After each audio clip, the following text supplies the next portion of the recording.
Welcome to JustWannaQuilt, a research podcast coming out of Tulane University Law School, where we explore all kinds of things, stories about quilting, tools, field trips, maybe some famous quilters stop by, and, of course, a little bit of copyright thrown in just for fun. I'm Elizabeth Townsend Gard. I'm a law professor, and I just want to quilt. Today, we're going to have a conversation with our students.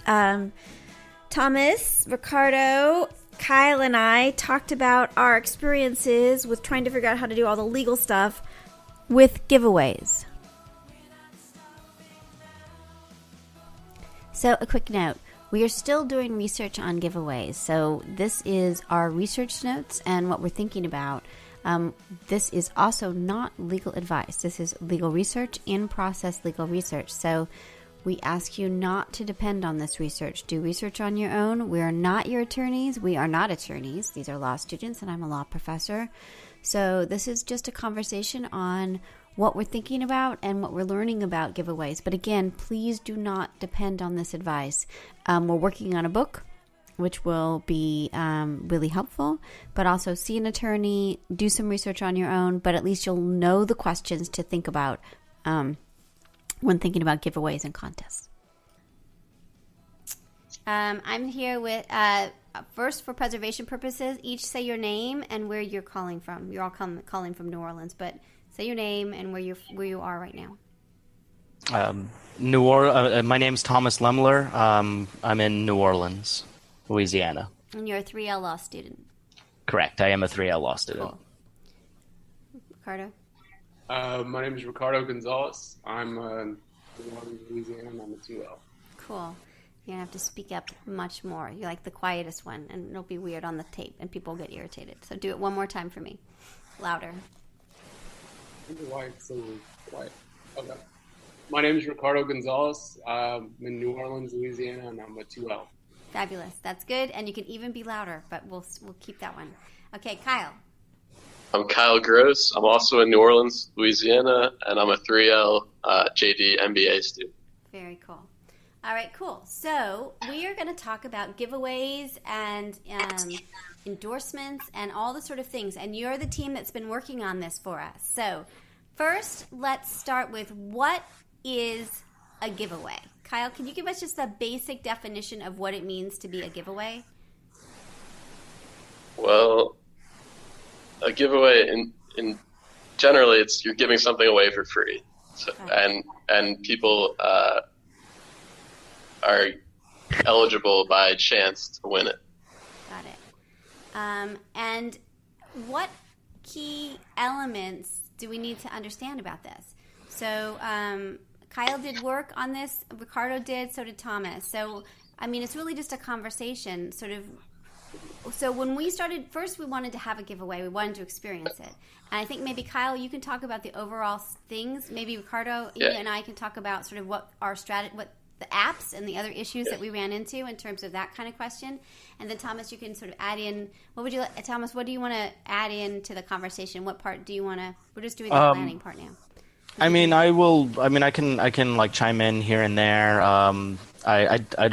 I didn't really do much work on the apps part of that. That's okay. I did more work on, what some of the legal issues are, and when you're not doing a sweepstakes or a giveaway, and when it becomes a lottery or a raffle or contest. So let's do that. And then Ricardo, if you could talk more about the influencer stuff that we talked about.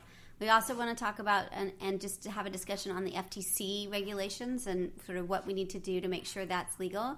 And then a little bit of our experience, which Ricardo and I have spent like 2 days trying to get it up and running, and it was fun.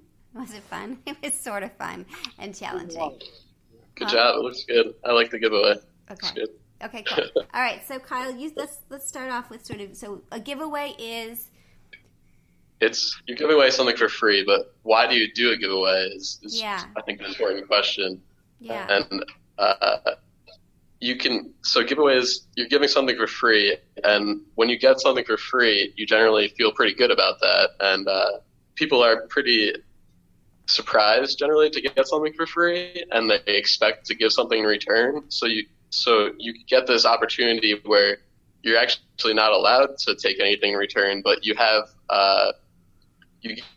you can get cooperation, you get goodwill, you get positive feelings, and you get loyalty, and you get brand advocates for whatever you're doing by giving free things away. So that's a really good question, and one we really struggled with, which is why do a giveaway?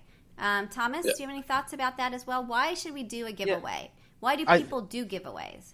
Right. I mean, I think one of the main reasons that people do giveaways is so that they can kind of maybe raise awareness of what a company has, what types of products they offer, or they're kind of trying to get more people involved in terms of a certain field, and so they'll give away products that have to do with that field.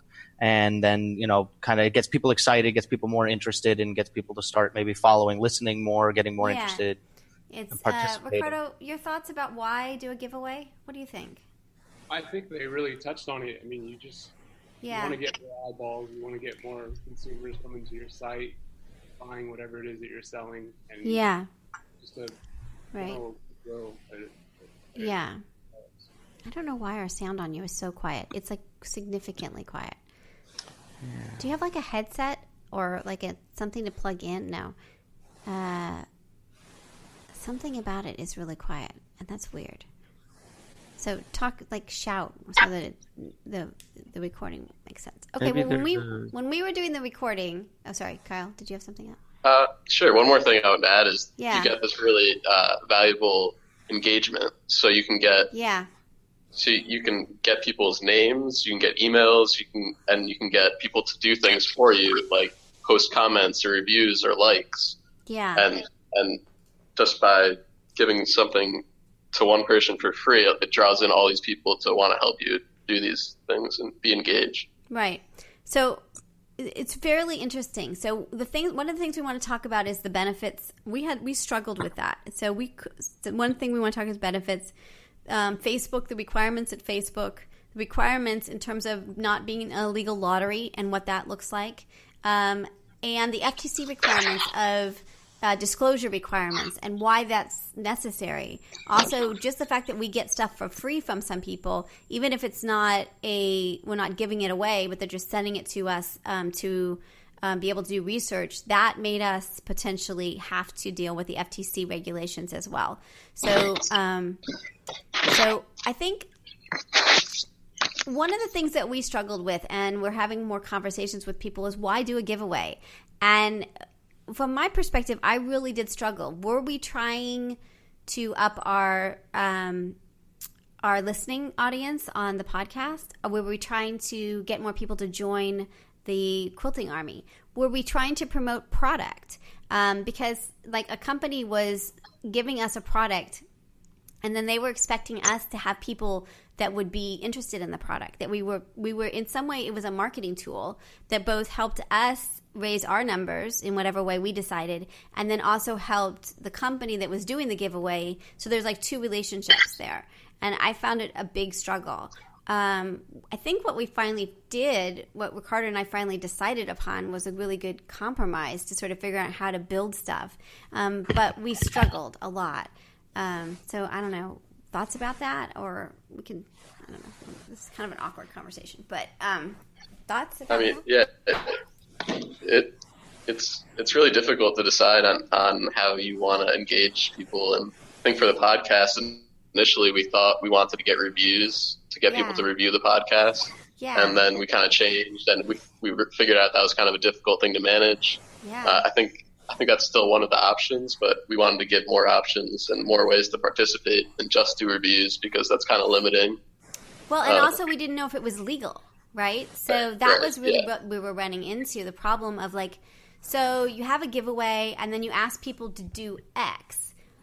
Why were we running into that problem? What we wanted to make sure was that we had a legal one, and you can't do something that's considered valuable, right? So we can get into problem, what is an illegal lottery is the next subject, I think. Right. So what is an illegal lottery?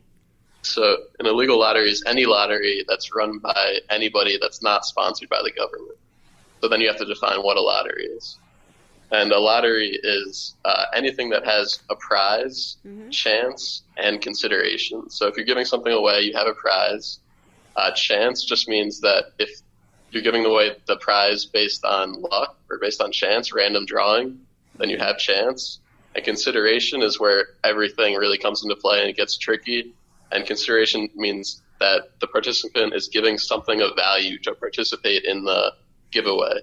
And something of value is really something that is difficult to interpret and hard to manage. And it's different from jurisdiction to jurisdiction. And the easiest way that we've been able to manage is just to offer a completely free way to enter, and then you can get rid of the consideration element.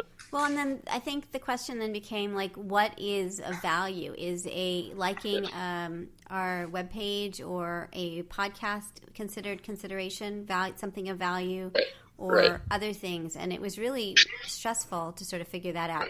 It's not super clear at the moment, right? But there's some things that we know. Thomas, Thomas and Ricardo?